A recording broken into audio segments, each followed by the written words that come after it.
alaikum. I'm Ibrahim Hooper with CAIR's News Update. A New York man was arrested this week for threatening to kill CAIR National Executive Director Nihad Awad and other CAIR staff. Prosecutors say Council on American Islamic Relations Director Nihad Awad received threatening emails from 56-year-old Bernard Laufer. In one email, they say Laufer tells Awad, quote, "I'm coming after you." Laufer is already facing charges for attempted murder as a hate crime for an incident in November of 2012 when police say he repeatedly stabbed a man outside of a Casino Boulevard mosque. In response to anti-Islam ads placed on Washington, D.C. buses by hate group leader Pamela Geller, CAIR launched its own campaign promoting interfaith unity. Well, the nation's largest Muslim civil rights group is fighting back against those anti-Muslim ads placed on some buses in the district. Today, the Council on American Islamic Relations announced a campaign to place its own ads on buses. The ads will highlight Islam's commitment to freedom of religion, diversity, and peaceful coexistence. Last month, ads created by the American Freedom Defense Initiative showed a photo of Adolf Hitler and a prominent Muslim leader. We do not shy away from and disagreements on issues, but hate speech is a red line. And I believe that those ads have crossed the line in terms of what is ethical. The Council on American Islamic Relations wants to raise additional money to circulate ads on multiple bus routes for a month. Also in the D.C. area, CAIR called for stepped-up charges following a bias attack on a Muslim commuter. But according to the police report, the suspect struck the Muslim man in the head and threatened to throw him off the train.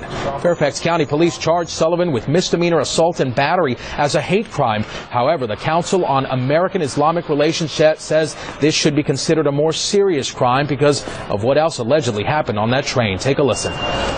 Proceeded to shout obscenities and even intimated to a conductor when the conductor tried to intervene in the situation that perhaps this individual had a bomb. In other words, the victim had a bomb somehow, apparently because he thought he was Muslim or whatever in a stereotypical kind of way. In Texas, CAIR called for the resignation of a school board official who posted anti-Muslim comments online.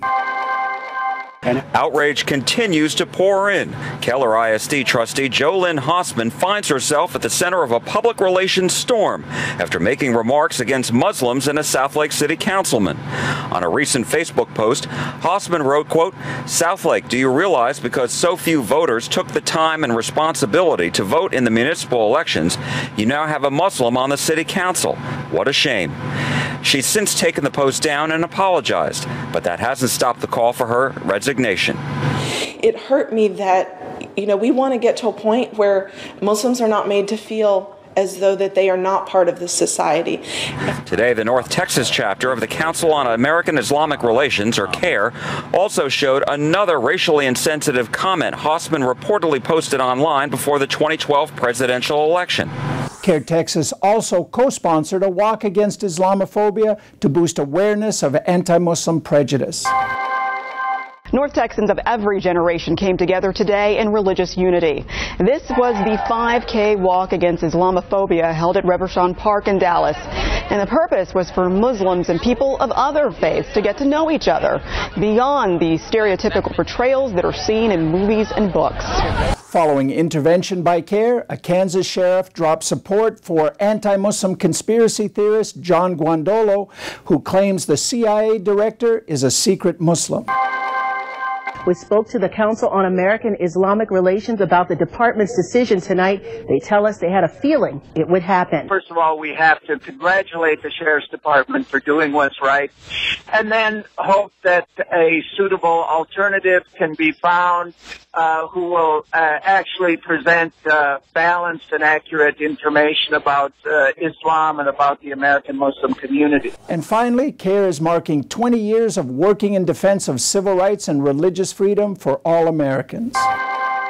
CAIR now has over 100 staff, 150 board members with a presence in 20 states and headquarters here in Washington, D.C. CAIR has experience.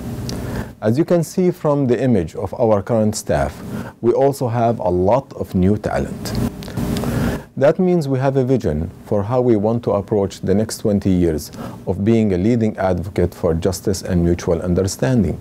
To receive CAIR updates and action alerts, sign up at CAIR.com. To contact CAIR, email info@CAIR.com. Assalamu alaikum. Peace to you.